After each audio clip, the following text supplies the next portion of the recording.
Muy buenas noches a todos los asistentes y a todas las personas que se conectan con nosotros. Es para nosotros motivo de gran orgullo y honor contar con el profesor Retaco que nos va a ilustrar a continuación. Reitero nuevamente que los animamos a que se inscriban al diplomado. Ha implicado un gran esfuerzo y adicionalmente muchas horas de dedicación la generación de este tipo de ambientes académicos. Entonces, para que se motiven a inscribirse al diplomado que próximamente iniciaremos. Recuerden que esta es una actividad patrocinada por la Asociación Colombiana de Medicina Crítica y Cuidado Intensivo y por el Foro Internacional de Cuidado Crítico. Sin más preámbulo, los voy a dejar con el doctor Fabián Retaco, que en esta tercera entrega nos va a hablar sobre cómo calcular el volumen del neumotórax y definir la toracentesis por medio de ultrasonido. Profesor Retaco, la audiencia es suya. Bueno, muchas gracias Néstor, muchas gracias a Michi por permitirnos dar esta oportunidad de continuar y darle la importancia que tiene hace mucho tiempo el ultrasonido. Voy a apagar la camarita para poder ahorrar un poquitito internet. Se ve el slide, Néstor, ¿no? Lo vemos, doctor. Bien, perfecto. Eh, Por supuesto, este es un libro excelente, mi maestro Volpicelli, esta es la Biblia de la ultrasonografía cardiopulmonar. En algún momento yo no sabía nada, por supuesto, y para este diplomado que estamos comenzando con el doctor Carlos Santa Cruz en conjunto con Amici, no se necesita saber bases en el ultrasonido porque nosotros lo vamos a convertir en expertos. La radiografía fue el primer método que utilizó las ciencias médicas convencional para todo tipo de interacciones en cardiopulmonares y sobre todo descubrir o tratar de llegar a un diagnóstico en la patología pulmonar. Lamentablemente no sabemos por qué, o sí lo sabemos y creo que eso tiene que ver con algunas interferencias neurotransmisoras de la neurosinapsis, eh, que la ecografía pulmonar tuvo que pasar por mucho tiempo los prejuicios, fue muy juzgada, para hacerla reconocida hoy en el siglo XXI con el método ideal para no solamente para neumotórax, sino para todo tipo de patología, porque tiene tanta precisión como la tomografía. Yo les decía en la clase anterior, el lenguaje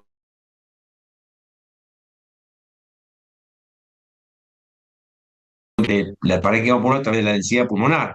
Y también la ecografía es lo mismo, a través de otro artefacto que es las líneas B, ¿sí? Entonces, costó mucho tiempo, pero hoy es un método realmente que es ideal para aplicarlo a donde estemos con el paciente, sea el lugar que sea. Pero lamentablemente siguen apareciendo y yo estudié y me formé en clínica médica, en la Facultad de Medicina y posterior lo tuve en la parte clínica como de referente, y aún sigue sosteniendo el Harrison que el ultrasonido no sirve para poder revisar pulmón y esto es una referencia en 2016. Realmente esto es lo que ha detenido y lo que no le ha permitido cobrar fuerza antes a la ultrasonografía cardiopulmonar, sobre todo pulmonar también. El COVID lamentablemente nos dio una, un empujón importante para decir, acá está este método y empiecen a utilizarlo, ¿no? Y los artefactos en la ultrasonografía de la caja torácica son los artefactos que nos permiten salvar vidas o, mejor dicho, diagnosticar y tener precisión diagnóstica. Voy a refrescar otra vez que la única estructura visible que tiene la ultrasonografía pulmonar es la línea pleural. La línea pleural es una línea hiperecogénica, blanquita, que tiene sliding, que tiene movimiento. La pleura parietal y visceral se discurren entre ellas y eso hace que confirmemos que si hay deslizamiento, el aire en esa zona interrogada, evaluada, entra y sale. Entonces, también el neumotórax tiene artefactos como son las líneas B en la patología pulmonar, la afectación del parénquima tiene artefactos que nos van a permitir, analizando si esta línea pleural tiene deslizamiento o no tiene deslizamiento, si esa línea pleural es regular o irregular, si esa línea pleural desliza o no desliza y tiene presencia de líneas B, eso nos va a orientar y dar precisión diagnóstica. Cuando uno decía esto es una ventana longitudinal, la línea pleural y el patrón A, perdón, y el patrón A, estamos diciendo que el pulmón está en equilibrio, 50% de aire, 50% de agua. Hay otro, hay otro software que tiene, o método, o herramienta que tiene el ultrasonido, que es el modo M. ¿Y qué significa? ¿Cómo se ve el patrón A en el modo M? Línea, rectas y un granulado. Líneas rectas y un granulado, lo que es la signo de la orilla, mar y arena.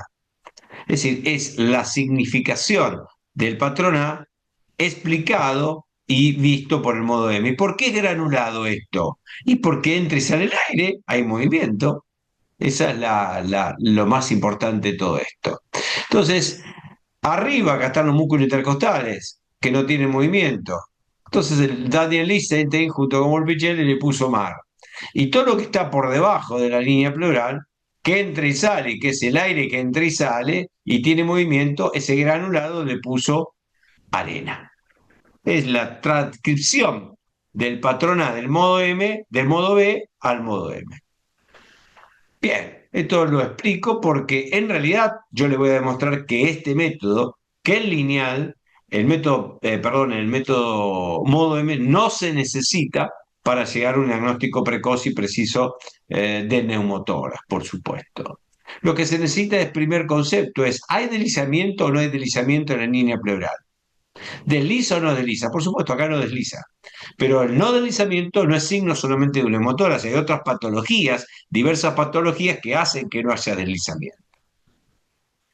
Entonces, cuando no hay deslizamiento, el aire no entra y sale, se transforma en todo mar. Los músculos intercostales dijimos que no se movían, no detecta ese movimiento porque no forman parte de un movimiento activo. Entonces, lo que era mar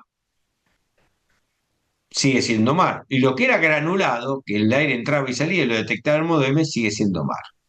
Cuando esto hay mar, bueno, la presencia de mar y mar significa que la línea pleural no tiene deslizamiento, que esa zona interrogada no desliza, no es signo patognomónico del neumotórax. Bien, seguimos. Esto es, encuentro esto y encuentro neumotórax. ¿Qué estoy viendo acá? En esta ventana obliqua, que una zona de la línea pleural no desliza, pero que hay otra zona que comenzó a tener movimiento. Bueno, este es un signo que vamos a analizar ahora y que se llama line point, el punto pulmonar, y tiene tremenda irrelevancia e importancia. Bien, para esto hay que reconocer artefactos de la línea pleural, de la presencia de deslizamiento o no deslizamiento, y que es un estudio de superficie. Acá no debemos utilizar un convexo si pensamos descartar o confirmar un neumotórax. Error, error, error. Convexo es profundidad y la línea pleural es superficie. Entonces, ausencia de deslizamiento, veo que esta línea pleural no desliza y que en algún momento, por una técnica explícita para detectar y confirmar un neumotórax, encuentro que aparece nuevamente el deslizamiento y se llama line point o punto pulmonar. La presencia de line point, de ausencia de deslizamiento y encontrar el line point, 100% sensibilidad, 100% especificidad, 100% valor predictivo positivo que está en presencia de un motor. Fíjense la importancia que tiene esto. ¿Y qué relevancia tiene? ¿Qué significa el line point? El line point es la demostración del punto donde la línea pleural, parietal y visceral se volvieron a encontrar. En un neumotórax, parietal por un lado, visceral por el otro. Se separaron, unión. Pero por eso hay ausencia de deslizamiento. La única que quedó, la parietal, la visceral se fue, se separaron. Cuando la línea pleural y parietal se volvieron a juntar, se volvieron a encontrar, empieza a aparecer el deslizamiento, por lo tanto, es una zona que no desliza y desliza, y ese es el punto, line point, punto pulmonar, donde las pleuras se volvieron a juntar, a unirse, y significa el límite de extensión del neumotórax. Donde encuentre el line point, sé qué volumen va a tener el neumotórax. Tan preciso como en la tomografía.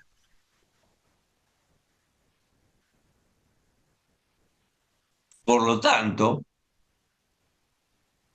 el deslizamiento o ausencia de deslizamiento es un signo dinámico. Esta posibilidad no tiene ni la placa de tórax, ni el estetoscopio, ni la tomografía. Y poder volver a ver que aparezca el deslizamiento es un signo dinámico. ¿Por qué? Porque la pleura parietal visceral se encontraron, se juntaron y volvieron a recuperar.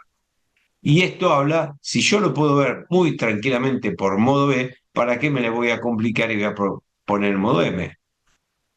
Sugiero, no utilicen modo M para descubrir una motora, no es necesario. En modo E, ni Volpicelli, ni Lister, ni mis maestros, fíjense, no aplican el modo M para ver una motora. Lamentablemente, en Latinoamérica veo que muchos siguen usando eso y sobre todo el convexo, mucho menos porque es de profundidad.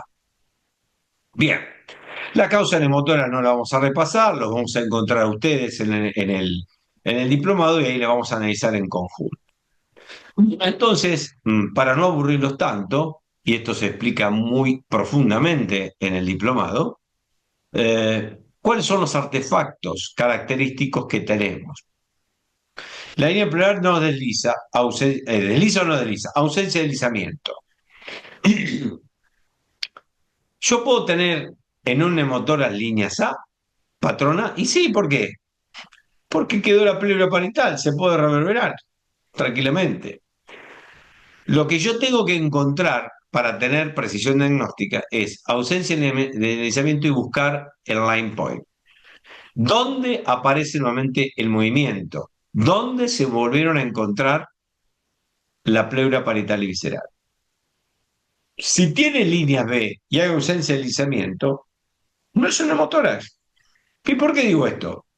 Porque las líneas B nacen de una pleura intacta, indemne, nacen de una línea pleural parietal y visceral juntas. Por lo tanto, yo tengo ausencia de deslizamiento y presencia de línea B en esa zona, ni pienso remotamente que sea una motora, ya lo descarto automáticamente. Tengo que pensar por qué, después analizar por qué esa zona no está ventilando, por qué no le está llegando el aire. Entonces, tengo ausencia de deslizamiento, ausencia de línea B y lo más probable es que sea una motora en contexto clínico y tengo que ir a buscar el endpoint. Y el pulso pulmonar, lo voy a explicar porque es un artefacto que a veces es lo que más tardamos en una o dos clases, en tratar de que se aprenda la cura aprendizaje.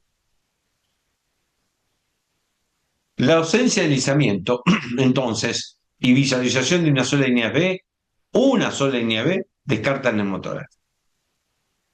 ¿Por qué? Porque la presencia de línea B nace de la línea pleural indemne, pleura parietal visceral juntas.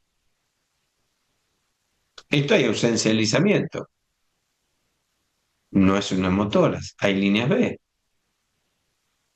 Veré por qué. Será una fibrosis, será una telectasia, será una paquipleura, será una gran respuesta inflamatoria por COVID que daba esto, o un sindistrés, una neumonía por distrés o un síndrome de estrés típico que genera esto, destruye rápidamente, daña rápidamente y lleva una paquipleura.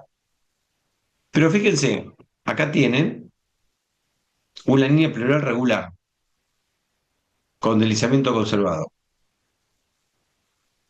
Pero acá una línea pleural regular sin deslizamiento. Pero tiene algo característico que ni la placa de tórax ni la tomografía, por mejor último tomógrafo, por última resolución que tenga, lo puede descubrir. Y la presencia de ausencia, que una línea pleural tenga ausencia de deslizamiento y este artefacto, descarta el neumotórax. Pero puede ser una línea pleural irregular, sí, tiene razón. No desliza, es una línea pleural irregular fragmentada que desliza, pero esta es una línea pleural fragmentada con microconsideraciones que no desliza, pero tiene otro movimiento cortito semejante al que tenía anterior de una línea pleural regular. ¿Y qué es esto? Esto lo pueden presentar diferentes enfermedades y que la presencia, ausencia de deslizamiento y esto que se llama pulso pulmonar descarta neumotórax. No tengo que poner tubo, no tengo que hacer iatrogenia. Y yo siempre explico a esto, para que lo entiendan, es un reloj con su segundero. Usted ve acá que el segundero, esta aguja que debería circular, se queda en el mismo lugar, no tiene movimiento, ¿sí? Eso es lo que le pasa a la línea pleural. No desliza, pero a alguien le genera movimiento. Acá el movimiento intenta hacerlo el motor del reloj. Y a la línea pleural, ¿quién la quiere mover? ¿Y quién le genera ese movimiento cortito? El latido cardíaco. Esto está generado por el latido cardíaco. Es una línea pleural regular o irregular que tiene ausencia de deslizamiento, pero que tiene ese movimiento sincrónico chiquitito que está generado por el latido cardíaco. Una telectasia, una fibrosis, un síndrome intersticial difuso que hace una paquipleura, ¿sí? Un empiema que queda con una paquipleura y deja esto. Entonces el paciente viene con disnea y descubrimos esto y que, ay, no, se pinchó, no, no. Esto es ausencia de deslizamiento con el pulso pulmonar, la disnea viene de otro lado y descarta la motora. Esto es un método dinámico y lo hago con un lineal de alta frecuencia. Y el último ecógrafo, no, lo puedo hacer con un ecógrafo de bolsillo esto. Eso es inalámbrico que sale en $2000. Lo conecto en mi computadora. Entonces, todo esto que le estoy presentando y muchas cosas más es lo que podemos aprender mucho y por eso se ha reducido la utilidad de la tomografía en 65% cuando el profesional, el equipo está entrenado en ecografía cardiopulmonar. Entonces, todo esto de 2011, 2008, sabemos que la ultrasonografía pulmonar es superior a la placa de tórax y similar a la tomografía. Por supuesto, hay que entrenarse. Yo puedo saber el tamaño del colapso pulmonar, ¿sí? Y establecer el pronóstico rápidamente.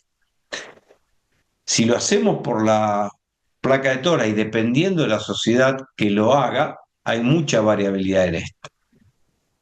Por eso la ecografía unifica y simplifica los criterios para esto. Y esto, por supuesto, fíjense, mi maestro en el año 2014, hace 11 años atrás, sabemos esto, que puedo cuantificar muy bien el volumen de neumotórax a través de esto, ausencia de deslizamiento y dónde se encuentra el line point, dónde lo encuentro, dónde lo voy a encontrar.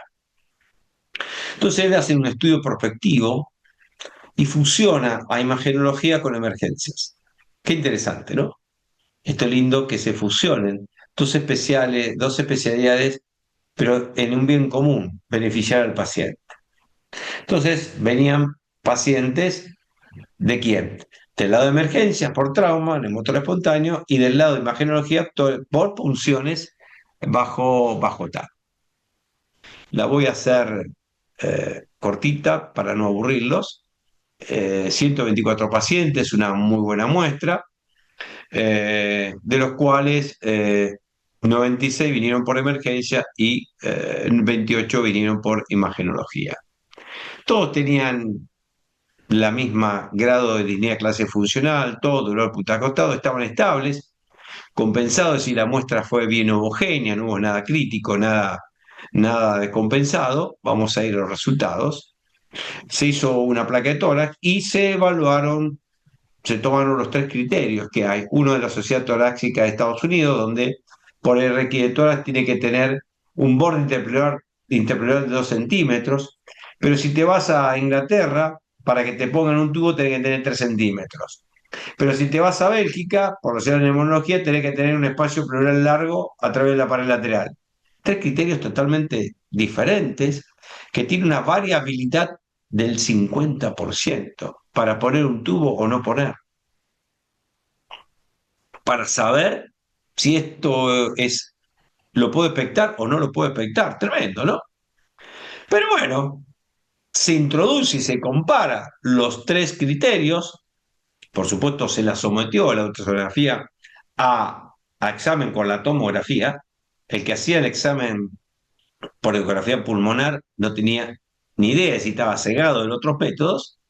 Y fíjense que cuando la sociedad norteamericana decía a menos 2 centímetros, británica a menos 3 centímetros, y la sociedad de Bélgica decía 2 centímetros a lo largo, pero lateral de todo el hemitórax, derecho e izquierdo, donde podía estar el neumotórax, la autografía unificó y tuvo mayor sensibilidad y especificidad y precisión diagnóstica que las placas de tórax. ¿Por qué? Porque es un neumotórax grande o drenable cuando el line point se encuentra a nivel de línea axilar media. Unificó criterios y terminó con la variabilidad del 50%. Pero van a decir, pero ¿qué dijo la tomografía? Coincidió. Cuando la tomografía decía que el tórax tenía un volumen del 15%, el line point se encontraba a nivel de línea axilar media, con una muy buena sensibilidad, especificidad y valor predictivo positivo. Es decir, que yo puedo saber si tiene 10, si tiene 15, o si tiene 25, si tiene 30. Por supuesto, sí que lo sé, dependiendo de dónde encuentre. Si lo encuentro antes de la línea axilar media, a nivel de línea axilar anterior, el neumotórax es del 10%. Si lo encuentro a nivel de línea axilar media, el neumotórax es del 15% y por más que sea estable hay que drenarlo. Por detrás de la línea axilar media, el neumotórax es grande, es más del 20-25%. Todo esto cotejado por el volumen que observa la tomografía. En conclusión, para terminar, en 2014 se comprobó que la ultrasonografía pulmonar tiene tanta precisión como la tomografía para estimar el volumen del neumotórax, buscando este signo, line point, un lugar donde no desliza y comienza a aparecer deslizamiento. Y si lo encuentra a nivel de línea axilar media, es un neumotórax grande, por más que el paciente esté estable. Si estás antes de línea axilar media a línea axilar anterior, en conjunto con el equipo quirúrgico podemos interpretar y observar al paciente y vigilar que no aumente el neumotórax. La técnica es totalmente distinta y los invito a que participen de nuestro diplomado. Muchas gracias.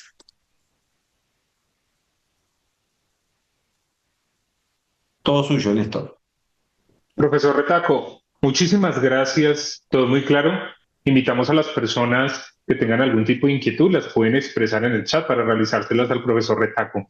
Profesor, yo no sé si en los centros donde usted trabaje le pase la misma situación, pero sucede que a veces algunos equipos quirúrgicos tienen algo de resistencia para creerle a la ecografía. Entonces uno sabe y hace la evaluación, hace la insonación y tiene la certeza de que el paciente tiene los signos que le sugieren a uno el neumotórax. Pero ellos siguen pidiendo la radiografía y uno sabe que esto lo único que hace es dilatar y muchas veces confundir, inclusive cuando los hallazgos no concuerdan. ¿Cómo vencer de pronto esa resistencia de algunos tipos de equipos quirúrgicos o inclusive de los mismos colegas que bien están en el servicio de urgencias o en las unidades de cuidado intensivo? Yo trabajo en el Hospital Universitario Austral y está el equipo de toras más importante de Argentina. Hay residencia. Entonces, cuando encontraba un neumotórax, decía que poner un tubo. y voy a pedir una placa de tórax. Bueno, pedísela, le digo. Y se la pedía. Entonces mi conclusión es, como dice el doctor René Favaloro, nuestro querido maestro en cardiología, él decía que no era cardiovascular, un cirujano cardiovascular, sino era médico rural. La evidencia científica y la inteligencia y la alta capacitación se detiene ante la ignorancia. Hay que hacer el Creo, diplomado, Néstor. Capacitar. Invítelo al diplomado. la única forma de trasladar eso es la competencia, mejorar nuestra competencia. ¿Y cómo se mejora nuestra competencia?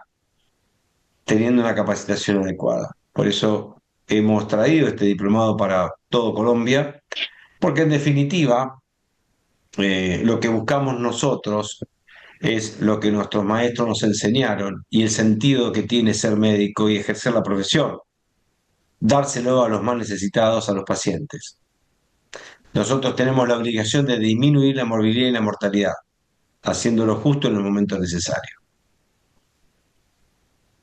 De acuerdo, profesor Retaco, inclusive haciendo una reflexión lo importante que es el ultrasonido en los escenarios con recursos limitados. Uno muchas veces está muy ocupado y necesita tomar decisiones supremamente rápidas. Entonces es una herramienta que está disponible y que solamente nos hace falta la adecuada formación. Profesor Santa Cruz, le doy la palabra, no hay preguntas en el chat por si quiere hacer una última invitación y cerramos con la sesión. Gracias por su asistencia. Gracias, sí, Néstor. Pues yo creo que lo hemos discutido ya en las charlas pasadas, donde no creo que haya dudas que el ultrasonido, tanto cardiovascular como pulmonar, es necesario y ahora, pues, digamos que te sirve para todo, para disminuir los tiempos de atención, para disminuir las complicaciones, para hacer procedimientos, bueno, para una cantidad de cosas que se hacen en cuidado intensivo. El ultrasonido se volvió una herramienta indispensable. Yo quisiera explicar un poco cómo va a funcionar el diplomado. La parte de la reunión semanal. Esta reunión semanal normalmente la hacemos dependiendo del día que las personas quieran. Estamos esforzándonos muchos para tratar de personalizar mucho el diplomado para que todo el mundo esté contento. Entonces elige el día que la persona quiera, a la hora que la persona quiera, que en general es a las 7 de la noche, por ahí. Y se hacen básicamente tres cosas. Uno es la revisión de imágenes por parte de los docentes, de los alumnos, en donde los alumnos muestran las imágenes de forma voluntaria y explican lo que encontraron. ¿Eso qué permite? Permite que la persona vea el progreso de cómo va mejorando la calidad de la imagen. Y lo que vemos normalmente en los diplomados que hemos hecho ya con Fabián es que inicialmente muestran algo así muy borroso y a medida que va pasando el tiempo, pues la imagen, de la calidad de la imagen va siempre mejorando bastante. Dos, permite que el alumno se dé cuenta en dónde se está equivocando, dónde puede mejorar y cuáles son las manipulaciones de la máquina que puede hacer. Como decía el profesor Retaco ahorita, no es para utilizar un transductor curvilíneo para evaluar un neumotórax, porque precisamente estoy tratando de ver la línea pleural. Eh, el alumno se va viendo una mejoría en ese sentido. Dos, se hacen unos clubes de revista en donde estamos literalmente en la punta de la lanza, es decir, se revisan lo último, lo publicado en términos de monitorización hemodinámica guiada por ecocardiografía y respiratoria por ultrasonido pulmonar. Es decir, estamos revisando los últimos artículos, las últimas publicaciones, y el alumno, pues digamos que tiene esa experiencia de participar en un club de revistas estructurado, donde no somos nosotros los que efectivamente mostramos el tema, sino que es el alumno el que va presentando el artículo y con las preguntas que se le hacen, pues va participando en una sesión muy, muy, muy interactiva. Y el tercer punto, que es el que más me parece importante, es la creación del portafolio de imágenes y de casos clínicos en donde el alumno tiene que mostrar que efectivamente está haciendo una, un portafolio de recolección de casos, de imágenes y sobre todo cómo hizo para utilizar la ecocardiografía o el ultrasonido pulmonar en la evaluación del paciente crítico que tenga en la unidad. Entonces, esta parte del diplomado pues es una parte muy interactiva, muy personalizada, en donde el alumno siente que verdaderamente tiene un acompañamiento que sin duda alguna el hecho de que estemos en el mismo país y en el mismo continente, pues es muy diferente de que si mi profesor está en el otro lado del mundo, donde las charlas empiezan a las 3 de la mañana o donde yo no puedo mandar casos a cualquier hora del día porque pues mi profesor está durmiendo o yo estoy durmiendo, una de las dos, aunque el intensivista no duerme mucho. Y eso es mi intervención para el día de hoy. Agradezco a las personas. Creo que aquí mi buen amigo Marcus hizo una pregunta para el profesor Retaco. Eh, no sé si Néstor quiere presentar la pregunta. Claro que sí, profe. Marcus nos pregunta, doctor Retaco, si es posible hacer una evaluación del neumomediastino o hay algún tipo de hallazgo ultrasonográfico para diagnosticar neumomediastino. El neumedastino es mucho más dificultoso para hacerlo por ecografía pulmonar porque tenemos interposición ósea. Ahí sí que es mucho más complejo. Eso sí que es complejo. Eso ahí necesitamos de la tomografía ahí, ¿no? Perfecto, profesor Retaco, doctor Santa Cruz, muchísimas gracias y gracias a todos los asistentes. Espero tengan una excelente noche. Los esperamos dentro de 8 días para nuestra última sesión del workshop y para poder dar inicio a nuestro diplomado. Gracias, Alejandro. Gracias, buenas noches. Gracias, Néstor. Gracias, Fabián. Gracias, Alejandro. Y a todos por conectarse. Un abrazo y feliz noche.